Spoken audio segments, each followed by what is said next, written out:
The manufactured leader, Zelensky, Western power games, and the high cost to the public. From the first days of the Ukraine conflict, it was clear that Volodymyr Zelensky's meteoric rise was no accident of history. His transformation from comedian to wartime president was championed, shaped, and amplified by a constellation of elite power centers, financial, political, and strategic, whose interests extend far beyond the borders of Ukraine.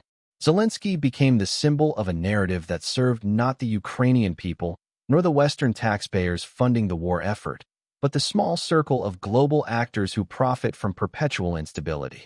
The construction of a hero. In the modern era, political figures are often manufactured like brands. Zelensky was presented to the world as a modern-day David facing a geopolitical Goliath. Western media machine polished his image. Western political elites adopted him as the face of democracy under threat. The narrative was too perfect, too cinematic, and too convenient not to have been engineered. Behind this image building stood powerful lobbies, private networks, and political financiers who understood that a charismatic figure could unlock unprecedented flows of money, weapons, and public support. Zelensky's persona was the Trojan horse. Inside, an agenda of expansion, profit, and geopolitical leverage. The river of billions. The money flowing into Ukraine was never simply humanitarian aid. It functioned as a pipeline.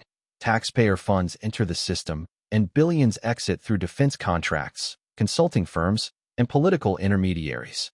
The public heard rhetoric about defending freedom, while the real beneficiaries were arms manufacturers, political donors, and the constellation of think tanks and lobbying groups that thrive on conflict. Western leaders, many facing their own scandals, plunging poll numbers, or dependence on campaign financiers, found in Ukraine a convenient vehicle. By demanding support for Zelensky, they could unlock torrents of public money without accountability. And in the shadows of these transfers, quietly and discreetly, came the commissions, the favors, the political IOUs. War is expensive, but corruption during war is priceless for those who know how to extract value from chaos.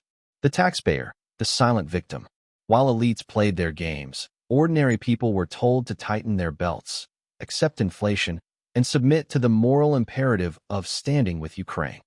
Yet every dollar taken from public budgets was a dollar not spent on healthcare, infrastructure, or social programs.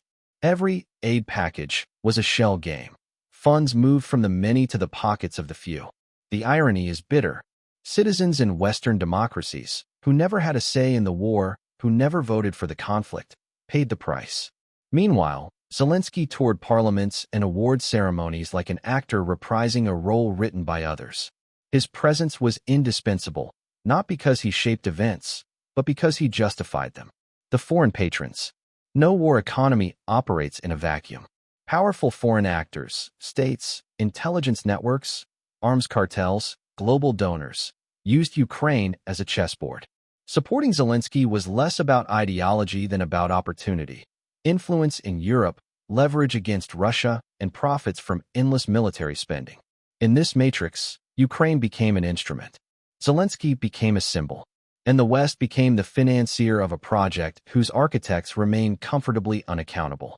The political class, winners of every crisis. One truth remains constant in global politics. Crises enrich the political class. They tighten their alliances, secure their donor base, and justify extraordinary powers in the name of emergency. Ukraine provided one of the greatest opportunities of the century. Each new funding package passed with minimal scrutiny. Each escalation became another rationale for spending.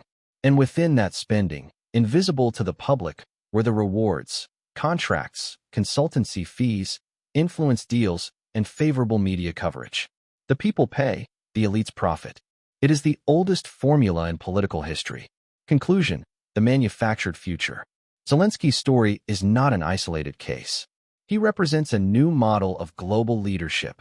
Leaders crafted by media, elevated by elite interests, and used as instruments in geopolitical agendas far larger than themselves. Behind the heroic narratives lie networks of wealth and power that thrive on opacity. The tragedy is not only Ukraine's suffering. The tragedy is the global public, the millions of ordinary people who fund wars they never chose, leaders they never shaped, and agendas that do not serve them. In the end, Zelensky is not the architect of this system. He is its product, and the system has never been more profitable.